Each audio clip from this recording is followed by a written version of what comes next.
Суд признал Вильяма Гулдаева виновным в совершении преступления, предусмотренного частью 4 статьи 296 УК РФ. Ему назначено наказание в виде лишения свободы сроком на 5 лет с отбыванием наказания в исправительной колонии. Однако с учетом семейных обстоятельств обвиняемого и его личных качеств наказание было назначено условным.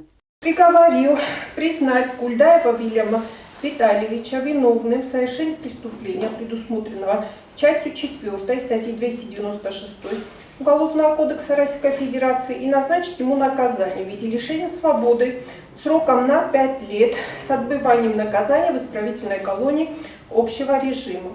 На основании статьи 73 Уголовного кодекса Российской Федерации назначенное Гулдаеву Вильяму Витальевичу наказание считать условным с испытательным сроком в 1 год. Освободить Гулдаева Вильяма Витальевича из-под стражи в зале суда. Сам Гулдаев в своем обращении раскаялся в содеянном и попросил прощения у судьи Алана Кибилова и всех сотрудников Верховного суда.